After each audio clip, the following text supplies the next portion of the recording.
कोई कुछ कहे, आप उस जगह पर मौन रहना चालू करो। कोई गलत चीज हमारे पास में आ जाए, आप उसका त्याग करना चालू करो। कोई ने आपको गाली दे दी, आप उसका त्याग कर दीजिए। त्याग किसका करना? व्यक्ति का त्याग नहीं करना, गाली का त्याग करना। कोई गलत विचार मन में आ रहा है, त्याग उसका कर दीजिए। त्याग व्यक्ति का नहीं करना, हमें गलत विचार का त्याग करना, गलत सोच का त्याग करना, गलत दृष्टि का त्याग करना। कई लोगों को देखा है हमने,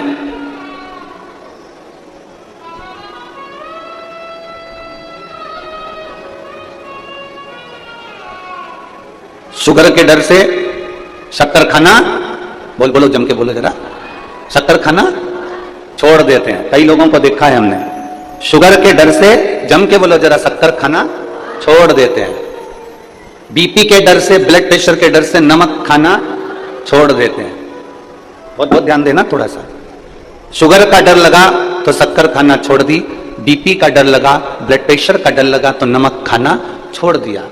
तो भगवान से भी डरो और बेईमानी का खाना, बेकार खाना छोड़ो। शुगर से डरे तो शक्कर खाना छोड़ी है, बीपी से डरे तो नमक खाना छोड़ा है। परमात्मा से थोड़ा सा डरिएगा और डर करिए। कोई गलत किसी ने कह दिया, हमें उस गलत बात को छोड़ देना। कोई गलत व्यसन आ गया, उस व्यसन को हमें छोड़ देना। गलत विचार आ गया, उस गलत विचार को हमें छोड़ देना। गलत कोई ने गाली दे दी, उस गाली को हमें, व्यक्ति को नहीं छोड़ना, उस गाली को छोड़ देना। मेरे भगवान कृष्ण को तो उनके बुआ के लड़के ही गाली बक रहे थे। मेरे भगवान कृष्ण को उनके बुआ के लड़के ही गाली बक रहे थे। इतनी गालियां दी गई, इतनी गाली दी गई, भगवान कृष्ण सुनते रहे। सुनते सुनते भगवान कृष्ण से कहा गया कि आपका बुआ का लड़का है, इसको तुम अब हटाओ यहां से, तुम्हारा संबंध खत्म कर दो, तुम्हारी रिश्तेदारी बंद कर दो। भगवान कृष्ण कहते हैं रिश्तेदारी बंद नहीं करूंगा, गाली को दूर कर दूंगा। हम क्या करते हैं, किसी ने हमको गाली दी तो हमने उससे बोलना, अरे जम के तो बोलो जरा, बोलना बंद कर दिया। सास ने गाली दी तो बहू ने तबेले जैसा मुंह बना लिया। बहू ने जैसा मुंह बनाया, आज के बाद मैं सास से बात नहीं करूंगा। सास ने तुम्हारे बच्चे को डांट लगाई तो तुमने अपने बच्चे से कह दिया अब मत जाना दादी के पास में। आप दादी के पास जाने की जरूरत नहीं है, तेरी दादी अच्छी नहीं है, तुझे डांटती है ना, तुझे गुस्सा करती है ना, तुझे टॉफी नहीं दिलाती ना, तुझे आइसक्रीम नहीं दिलाती ना। बल्कि बहू को चाहिए कि बच्चे से कहे तेरी दादी बहुत अच्छी है। घर में अगर डांटेगी नहीं ना तो तू अच्छा नहीं बन पाएगा, इसलिए उसका डांटना जरूरी है। हम उसको गलत सीख दे रहे हैं, हम उसको गलत बात बता रहे हैं। किसी ने डांट दिया, हमने उससे बोलना बंद कर दिया। अरे यहां तक शंकर जी के मंदिर में जाऊं ना, बहुत सारी माताएं शिव जी के मंदिर में गई और शंकर जी को जल चढ़ा दी तो किसी ने जम के ठेसा मार दिया ना, एकदम टुल्ला जम के, तो लोग उससे भी बात करना बंद कर दे।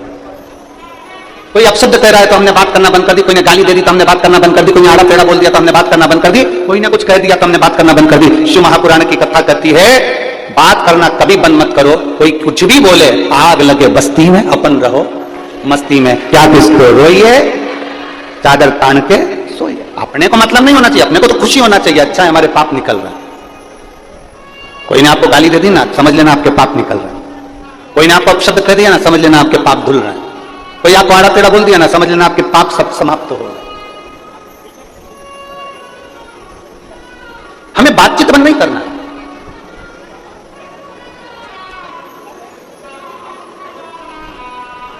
भगवान नारायण के चरणों में कौन बैठी रहती है?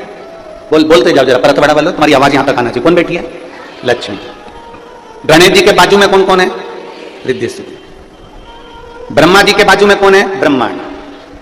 इंद्र के बाजू में इंद्राणी। केवल एक शंकर भगवान की अर्धांगिनी माता पार्वती जी ऐसी हैं, शंकर जी के मंदिर में जाकर देखना कि दोनों आमने सामने बैठे हुए हैं, बाजू में नहीं है, आमने सामने। क्यों? कारण मैं कुछ कहूं आप सुनना, आप कुछ कहेंगे मैं सुनूंगी, मैं आपके सामने, आप मेरे सामने रहो, जिंदगी भर रहो। और एक आप और हम हैं, जरा सी कोई बात हो जाती है तो कहते आज के बाद तेरा मुंह ही नहीं देखूंगी, तेरा मुंह ही नहीं देखूंगी, आज के बाद मेरे सामने आना मत, तेरा मुंह ना देखूंगा। ना ना, शिव पार्वती की कथा कर रही है, कितना भी क्लेश हो जाए, कितना भी विवाद हो जाए, कितनी भी गलत बात हो जाए, तो भी अपनी बोलचाल बंद नहीं करना अपना।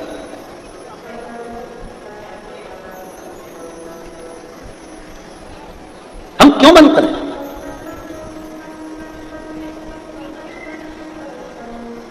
शिव जी को ज्यादा क्रोध आता था कि पार्वती जी को ज्यादा क्रोध आता था? अब दोनों का संतुलन करिए जरा।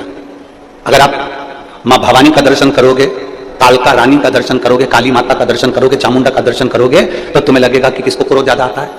पार्वती जी को। और यदि आप भगवान शंकर का दर्शन करो, जिन्होंने अपनी जटा का बाल थोड़ा वीरभद्र को उत्पन्न करा और दक्ष प्रजापति की यज्ञ को विध्वंस कर दिया, जिन्होंने क्रोध में आकर कामदेव को भस्म कर दिया, अगर आप दर्शन करेंगे तो फिर आपको लगेगा कि शंकर को ज्यादा क्रोध आता है। पर एक बार भी शंकर भगवान के मुख से यह नहीं निकला कि पार्वती तुझे क्रोध आता है।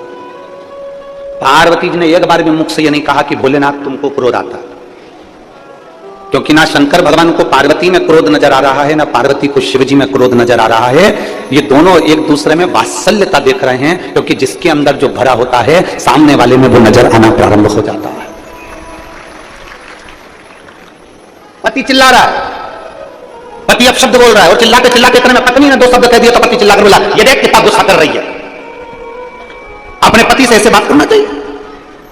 पति पत्नी से कह रहा है। अब यही बात अगर पत्नी पति से कह दे तो तुम पहले अपने आप को तो देखो, तुम कितना गुस्सा कर रहे हो, तुम कितना क्रोध कर रहे हो। दुकान पर रहते हो तो अच्छे रहते हो, बाहर रहते हो तो अच्छे रहते हो, घर में आते हो तो इतना क्लेश करते हो। बस ये बात पत्नी ने कही, इतने में तो पति ने गाड़ी की चाबी ली, भुड़ भुड़ भुड़ भुड़ कुछ। फिर गलत किसने कहा? जरा विचार करिए, बच्चा जब छोटा रहता है तो हम कहते हैं कितना नटखट है।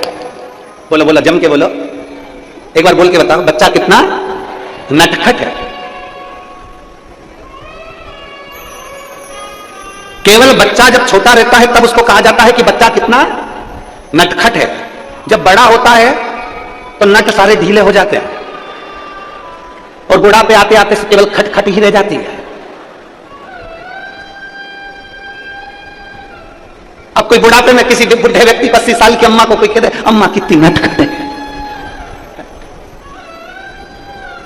अब कोई कहे, हम हमारे जजमान को कहते श्री ओम प्रकाश जी को कि ओम प्रकाश जी तुम कितने नटखट हो। अब कोई कहे, अवस्था में कोई नटखट कहेगा? कौन कहेगा? हम क्या देख रहे हैं, हम क्या बोल रहे हैं? पति को क्रोध आया, उसने पत्नी से कह दिया तो गुस्सा करती है। पत्नी को क्रोध आया, उसने पति से कह दिया तो गुस्सा करती है। पर मेरे देवाधिदेव महादेव, मेरे शंकर, मेरे त्रिकालदर्शी, मेरे कैलाशी, मेरे अविनाशी, मेरे शंभो कभी पार्वती से नहीं कहते कि तू क्रोध करती है, क्योंकि शंकर को मालूम है जब दुष्टों का संहार करना है तो पार्वती का क्रोध करना जरूरी है। जब दुष्टों का संहार करना है तो पार्वती का क्रोध करना जरूरी है। अनायास क्रोध माता पार्वती कभी नहीं करी है। लक्ष्मी जी ने गुस्सा करा, अनायास करा, भगवान नारायण हंस दिए, लक्ष्मी जी को देखकर लक्ष्मी जी को क्रोध आ गया, लक्ष्मी जी ने श्राप दे दिया नारायण को, मैं तुम्हें श्राप देती हूं, तुम्हारा शीश कटेगा और घोड़े का मुंह लगेगा क्योंकि तुम घोड़े जैसे हंसे हो। और भगवान विष्णु का शीश कटा, घोड़े का मुख लगा, हयग्रीव अवतार हो गया। घोड़े का मुख लगा, हयग्रीव अवतार हुआ लक्ष्मी जी के कारण। यहां क्रोध लक्ष्मी जी को नहीं आना था, पर क्रोध आया, अनायास क्रोध लक्ष्मी जी को आ सकता है, अनायास क्रोध ब्रह्माणी को आ सकता है। ब्रह्माणी को क्रोध आया ब्रह्मा जी के ऊपर जब यज्ञ कर रहे थे पुष्कर राज की भूमि पर। ब्रह्माणी को क्रोध आया जब पुष्कर राज की भूमि पर यज्ञ कर रहे थे और ब्रह्माणी के आने में देरी हो गई। जब ब्रह्माणी नहीं आई तब उस समय पर ब्राह्मणों ने गौ माता के मुख से गायत्री को प्रकट कर लिया और प्रकट कर फिर वो यज्ञ में जो बिठाया, बिठाने के बाद में स्वयं ब्रह्माणी देवी आ गई और कह दिया मेरा अपमान कर दिया, मेरी जगह पर तुमने दूसरी नारी को बिठाया, कहीं पर तुम्हारी पूजन नहीं होगी, कहीं मंदिर नहीं होंगे, अगर मंदिर होगा तो केवल एक पुष्कर राज में होगा, केवल एक पुष्कर राज।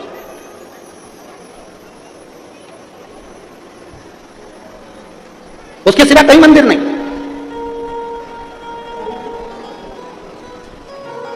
और किसी स्थान पर तुम्हारा मंदिर नहीं होगा। जब ब्रह्माणी ने श्राप दिया तो ब्रह्मदेव कहते ब्रह्माणी तुम क्या बोल रही हो? ब्रह्माणी कहती है सुनो ब्रह्मदेव, सारे यज्ञ से बड़ा, सारे दान से बड़ा, सारे पुण्य से बड़ा एक पुण्य होता है और वो कन्यादान होता है। सारे यज्ञ से बड़ा, सारे दान से बड़ा, सारे पुण्य से बड़ा एक पुण्य होता है, वो कन्यादान होता है। इसके सिवा कोई दान बड़ा नहीं, कन्यादान के आगे। इसलिए हम हमारी भारत माता की पुत्रियों से, भारत माता की बेटियों से प्रत्येक कथा में निवेदन करते हैं कि मेरी बेटियों तुम कितनी भी ऊंची पढ़ाई करना, कितनी भी अच्छे ऑफिस में काम करना, पर अपने पिता को कन्यादान का मौका जरूर देना। हम हमारी बेटियों से कहते हैं कि आप कितने भी अच्छे पढ़ लो, अच्छे ऊंचे से ऊंचे स्कूल में पढ़ो, ऊंचे से ऊंचे कॉलेज में पढ़ो, अच्छी एजुकेशन आप धारण करिए, खूब अच्छे अच्छे अहदे पर पद पर मेरी बेटियां बैठे, पर इतना याद रखना अपने पिता को कन्यादान का मौका जरूर देना। जरा सी चाउमीन के चक्कर में और 10 रुपए के पेट्रोल और डीजल के चक्कर में, भूड़ भूड़ के चक्कर में, किसी एरे गिरे नट्ठू खेरे के चक्कर में मत जाना, अपने माता पिता को कन्यादान का मौका जरूर देना।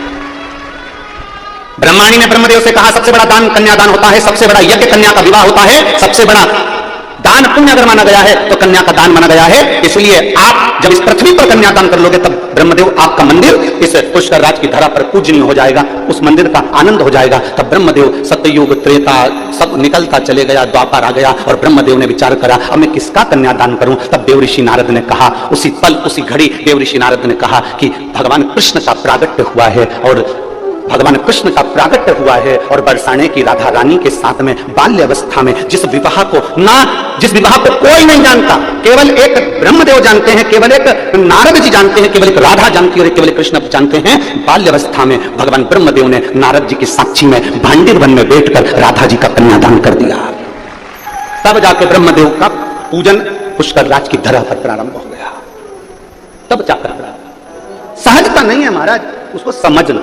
इस विवाह को केवल ब्रह्मदेव जानते हैं, इस विवाह को केवल नारद जी जानते हैं, इस विवाह को केवल अगर जानते हैं तो राधा कृष्ण जानते हैं, इसके सिवा वो विवाह कोई नहीं जानता। वो गोपनीय विवाह जो भांडीर वन में किया।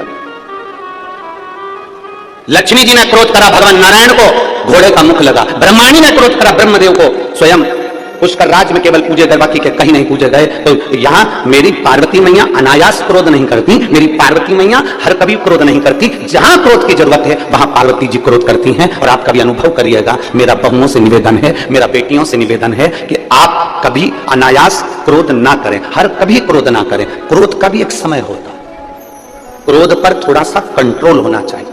क्या होना चाहिए? जम के बोलो जरा, कंट्रोल। बेडरूम होता है घर में, बोलो बोलो जम के बोलो, वो मेरी परतवाड़ा की चीजें बोलो। घर में बेडरूम होता है, जम के तो बोलो। ड्राइंग रूम होता है, वॉशरूम होता है, ठीक है। तो फिर घर में एक रूम कंट्रोल रूम भी होना चाहिए।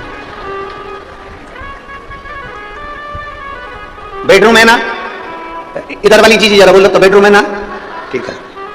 ड्राइंग रूम है ना, ओ जी है ना, वॉशरूम है ना, तो फिर कंट्रोल रूम भी हो। जैसे गुस्सा आए उस रूम में जाकर बैठ जाओ, अपने आप को कंट्रोल करना प्रारंभ करिए।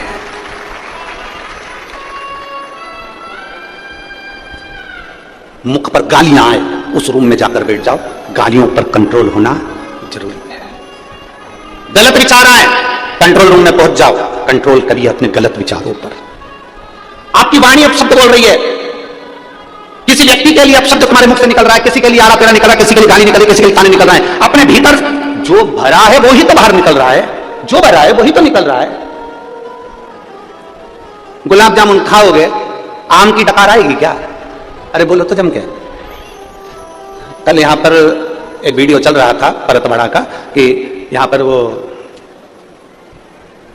केरी का झोलिया मिल रहा था, क्या बोलते हैं इधर महाराष्ट्र में, केरी का पना, यहीं कहीं मिल रहा था वो, उसका वीडियो बहुत चल रहा है, ठीक है। और केरी का पना लोग बांट रहे थे, केरी का पना निःशुल्क सबको दे रहे थे, गिलास भर भर के लोग पी रहे थे। अब तुमने केरी का पना पिया, ठीक है, अरे बोलो तो जम के। अब केरी का पना पीने के बाद में जलेबी की डकार आएगी क्या? काय की डकार आएगी? केरी के पने की। जो अंदर भरा है डकार भी तो उसी की आएगी। अंदर अगर विकार भरे हैं तो विकार की डकार आएगी, गालियां भरी है तो गालियां ही डकार में निकलेगी। अब शब्द भरा है तो अब शब्द निकलेगा, घृणा भरी है घृणा निकलेगी। तुम्हारे अंदर जो भरा होगा जब तुम बोलोगे तुम्हारे अंदर से वही निकलेगा, जो तुम्हारे अंदर कूट कूट कर जो घृणा नफरत अब शब्द भरा पड़ा है वो निकलेगा, बाहर निकलेगा। कोई व्यक्ति बहुत अच्छा बोल रहा है, समझ लेना उसके अंदर अच्छाई भरी हुई है। कोई व्यक्ति बहुत अच्छी व्यवहार कर रहा है, समझ लो उसके अंदर व्यवहार अच्छा भरा हुआ। इसलिए बारंबार कहते, इसलिए अवगुण बहुत किए दयालु मैंने अवगुण बहुत किए, और मुख तो दिया रे तूने दाता बन के, मुख तो दिया रे तूने दाता पर कभी नहीं भजन कियो दयालु मैंने अवगुण बहुत किए। मुख तो तूने दाता बनकर दे दिया, पर मैंने इस मुख से केवल 24 घंटे लोगों की बुराई, निंदा, अपशब्द, ताने, गालियां, आड़ा टेढ़ा बोलता रहा। और कान दिए रे तूने, बोलो बोलो बोलो, दाता बन के, पर कभी नहीं सत्संग सुनो। जब भी सुना केवल चुगली, केवल बुराई, केवल अपशब्द, केवल ताने, केवल गाली, केवल आड़ा टेढ़ा। और नयन दिए रे तूने, बोलो बोलो जम के बोलो जरा, दाता बन के, कभी नहीं दर्शन कियो, केवल दूरदर्शन कियो। दर्शन नहीं, केवल दूरदर्शन कियो। चित्र अच्छा देखोगे तो चरित्र भी अच्छा होगा। ये बहुत सारे सीरियल, बहुत सारे नाटक टीवियों में आते हैं, बहुत सारे सीरियल। एक लड़की ने शादी कर ली, एक जगह से उसने थोड़ा बहुत धन दौलत लेकर छुटकारा कर लिया, दूसरी जगह शादी कर ली, फिर उसने तलाक कर लिया, तीसरा पति मिला, उसने भी उसको अपशब्द किया, उसने उसको भी छोड़ दिया, चौथा पति विदेश में ढूंढा, उससे शादी कर ली, उसके साथ जाने की तैयारी कर ली। वहीं पे बेटा बेटी सब नाटक देख रहे थे, उन्होंने सोचा ऐसा होता है, पर नाटक में वो हो सकता है, पर ओरिजिनलिटी में तो बेटी केवल एक के घर ब्याह कर जाए और वहां अच्छे से रहे, ये माँ बाप की आशा रहती है, ये माता पिता की आशा रहती है। बेटी जाए ब्याह कर, उसका पति आदर करे, उसका पति सम्मान करे, उसका पति सत्कार करे। ये हर माता पिता का एक मन का भाव होता है, प्रत्येक माता पिता का।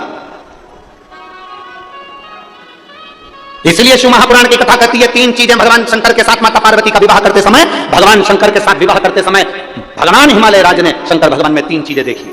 तीन चीज महाराज,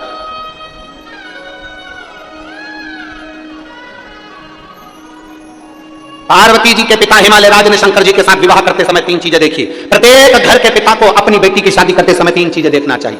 पहला, संपत्ति मत देखना, कुल देखना, अच्छा कुल है कि नहीं, इसके घर में कहीं लड़कियों के साथ, बहुओं के साथ अत्याचार तो नहीं हो रहा है, इसके घर में बेटियों के साथ में अपशब्द तो नहीं बोले जा रहे। हिमालय राज ने पार्वती जी का विवाह करते समय तीन चीजें देखी थी। प्रत्येक घर का पिता बेटी की शादी करते समय तीन चीजें देखे। संपत्ति मत देखना, तुम्हारी बेटी के भाग्य में संपत्ति होगी तो वो ढेरों की संपत्ति बनवा देगी, और अगर भाग्य में नहीं होगी तो पेट्रोल पंप भी बिगवा देगी, उसका क्या। अगर संपत्ति देखोगे, 4-4, 5-5 गाड़ी देखकर लड़की की शादी कर दी, पेट्रोल पंप देखकर लड़की की शादी कर दी, दुकान देखकर लड़की की शादी कर दी, और मालूम पड़े वो धीरे धीरे धीरे धीरे लड़का ना जाने कौन से दोस्तों की संग बैठ गया, और मालूम पड़े एक बार शेयर मार्केट में बैठा, डब्बा गोल करके आ गया, पूरा पेट्रोल पंप, गाड़ी ने बंगला सब 2 मिनट में चले गया। इसलिए शास्त्र कहता है संपत्ति मत देखो, बेटी की शादी करने से पहले कुल देखिए। दूसरे नंबर पर बेटी की शादी करने वाले पिता को दूसरी चीज देखना चाहिए जो हिमालय राज ने देखा, चेहरा मत देखना, लड़के का चरित्र देखना कि वो बेटी के लायक है। मालूम पड़े हैंडसम, स्मार्ट, अब स्मार्ट तो फोन भी होता है, क्या करें, तो क्या फोन से शादी कर लोगे? स्मार्ट नहीं, स्मार्ट तो फोन भी होता है। हिमालय राज जी ने अपनी बेटी पार्वती का विवाह करने से पहले तीन चीजें देखी। पहला, उन्होंने संपत्ति नहीं देखी, कुल देखा। दूसरे नंबर पर उन्होंने चेहरा नहीं, अब आपको बोलना है, क्या देखा? चरित्र देखा। लड़का कहीं गलत पीने खाने में तो नहीं, व्यसन में तो नहीं, बेकार जगह तो नहीं जाता, कहीं और इसका संबंध तो नहीं। मालूम पड़े हमारी बेटी जिंदगी भर रोहे कि मालूम चेहरा तो अच्छा था, स्मार्टफोन जैसा था, नजर भी अच्छा आ रहा था, कभी कभी एप्पल जैसा भी था, पर बेटी को दुख हो तो क्या मतलब का वो एप्पल का फोन किस काम का जब तुम्हें चलाना ही नहीं आए तो? बोलो तो सही ईमानदारी से, क्या काम का? एक गांव का कोई व्यक्ति बेचारा फसल का काम करे ना, जो जमीन में खेती बाड़ी करे, उस व्यक्ति को कोई बहुत बड़ा एप्पल का फोन दे देनी तो वो तो जाके कह दे छोरा से मेरे को नहीं चाहिए, मेरे से चले ही नहीं, मारे तो कीपैड ला के दे दे, छोटा सा नंबर दबाऊं और बात हो जाए और बाद में बात खत्म, मेरे से तो बस इतना सा चले। अभी भी यहाँ पर कई माताएं ऐसी बैठी है, कई माताएं बैठी है जिसको बड़ा बड़ा फोन चलाना नहीं आए, छोटा सा फोन से काम चला ले। भले उसका लड़का 10,000 20,000 का चला है, पर वो तो 500-700 का चला ले,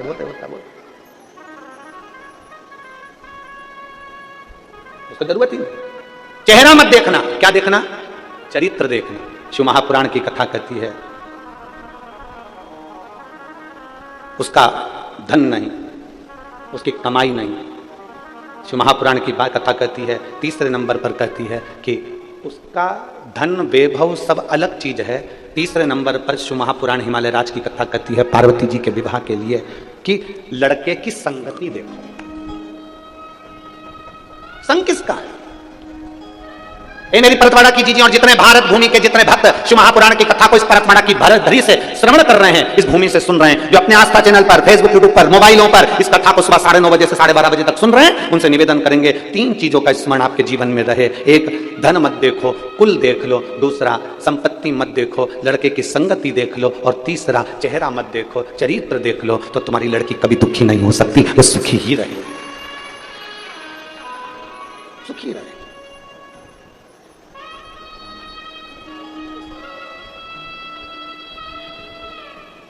इसलिए शिव के सिवा कहीं दिल ना लगा, शिव के सिवा कहीं दिल ना लगा, वरना पड़ेगा तुझे आंसू बहाना, वरना पड़ेगा तुझे आंसू बहाना, के सिवा कहीं दिल ना लगा। अपने चित्त को, अपनी वृत्ति को, अपने मन को कहीं दूसरी जगह लेकर नहीं, अपने मन को भटकाना नहीं है, अपने मन को भ्रांतियों में नहीं लेके जाना, अपने मन को भ्रम में लेकर नहीं जाना। कोई गलत बोल रहा है, उसके अंदर गलत भरा होगा, इसलिए गलत बोला उसने। कोई आप अपशब्द कर रहा है, उसके अंदर ईर्षा भरी होगी, इसलिए कोई अपशब्द कह रहा है आपसे। एक उंगली किसी पर उठाई है, कितनी उंगली? ये ऐसा है, जब एक उंगली हम किसी पर उठाते हैं तो ये 3 उंगलियां हमारी ओर जाती है कि तू अपने अंदर झांक कर देख कि तू क्या है। एक उंगली किसी पर उठाई है तो ये 3 उंगलियां बता रही है कि अपने खुद के अंदर झांको कि तुम क्या हो।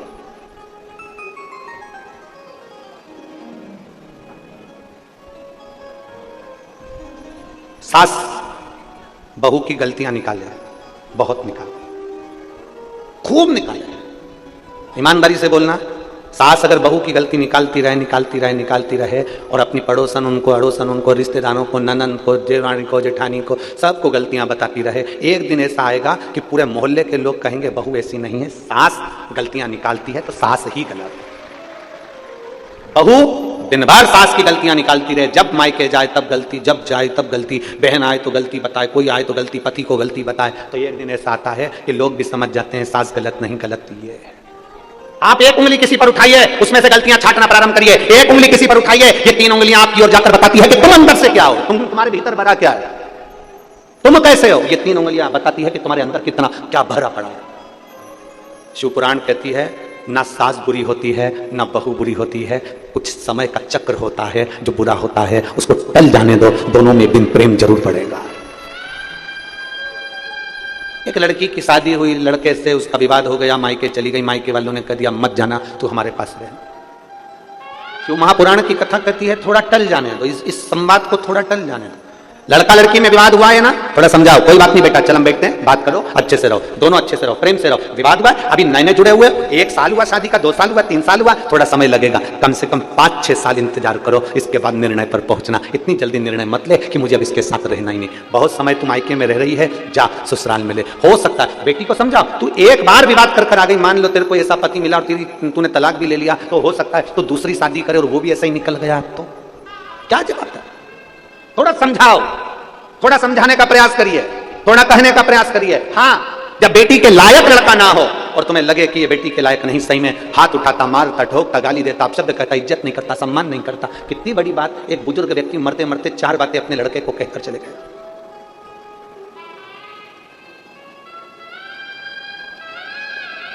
एक बुजुर्ग व्यक्ति मरते मरते 4 बातें अपने लड़के को कहकर गया, और 4 बात परतवाड़ा के एक व्यक्ति के दिल में बैठना चाहिए। एक बुजुर्ग व्यक्ति मरते मरते 4 बातें अपने लड़के को कह गया, बेटा छांव में जाना, छांव में आना, बेटा घर में चमड़े की एक दीवार रखना। पहली बात क्या बोली? बेटा जम के बोलो परतवाड़ा वाला, छांव में आना, छांव में जाना, घर में एक चमड़े की दीवार रखना। तीसरी बात कही, मीठा ही मीठा खाना, मीठा ही मीठा। और चौथी बात कही, अपनी पत्नी को डांटना है तो बांध के डांटना, अपनी पत्नी को डांटना है तो बांध कर डांटना। ये 4 बातें बुजुर्ग कहकर चले गया। लड़के ने अमल करना प्रारंभ कर दिया। छांव छांव जाओ, छांव छांव आओ। तो लड़के ने क्या करा, अपनी दुकान तक, अपने घर से लेकर दुकान तक टेंट लगवा दिया। छांव में जाता, छांव में आता। लड़के ने सुना पिताजी ने कहा कि चमड़े की दीवार घर में रखना। तो जब गांव में कोई भैंस मरी, उसका चमड़ा लाकर उसने निकलवा के अपनी दीवार पे टांग दिया, चमड़े की दीवार पे, बदबू मारने लगा घर। तीसरी बात, मीठा मीठा खाना, इतना मीठा खाया कि शुगर हो गई। और चौथी बात, अपनी पत्नी को पहले बांधता फिर डांटता। एक दिन पत्नी छूटकर अपने मायके चली गई और अपने पिताजी से कहा पापा मुझे नहीं जाना। बहुत गंदा माहौल है। पहले तो अच्छे थे, पर जब से पिताजी मरे 4 चीजें इनको बताकर चले गए, मीठा मीठा खाओ, चमड़े की दीवार रखो, और पत्नी को जब भी डांटना तो बांध कर डांटना, और छाँव छाँव जाना, छाँव छाँव आना। जमाई आया अपनी पत्नी को लेने के लिए। ससुर ने कहा बेटा क्या बात है, तुम पहले तो ऐसे नहीं थे, तुम पहले ऐसे नहीं थे बेटा, क्या हुआ? तो कहा मैंने अपने पिताजी का कहना माना है, मेरे पिताजी मरने से पहले ये सब चीजें बोल कर गए थे, बस बता ही रहे थे 4 चीजें, और पिताजी मर गए, उन्हें समझाया नहीं मुझको, मैंने जो सुना वैसा मैंने करा। पिताजी कह गए थे छांव में जाना, छांव में आना, तो मैंने अपनी दुकान तक, घर से लेकर दुकान तक टेंट लगवा दिया। लड़की के पिताजी ने कहा तुमने अपने पिता के शब्दों को सही से धारण नहीं करा, तुम्हारे पिताजी ने कहा था छांव में जाना, छांव में आना, मतलब जब भी अपने व्यापार के लिए जाना, दुकान पर जाना तो सुबह जाना और शाम को आना। छांव में जाना, छांव में आना मतलब सुबह जल्दी जाओ, सूरज उगते से अपने व्यापार को चालू करो, और रात्रि को जब सब आनंद के साथ में छांव हो जाए, सारा व्यापार बंद कर फिर आओ। इसको कहते हैं छांव में जाना, छांव में आना। तूने टेंट लगवा दिया, इसको छांव में जाना, छांव में आना नहीं कहते। फिर कहा मेरे पिताजी ने कहा था मीठा मीठा खाना, अर्थात तेरे पिताजी ने कहा था हमेशा ईमानदारी की खाना, कभी गलत मत खाना, नमक मत खाना, मीठा खाना, अपनी इज्जत से खाना। और जब ईमान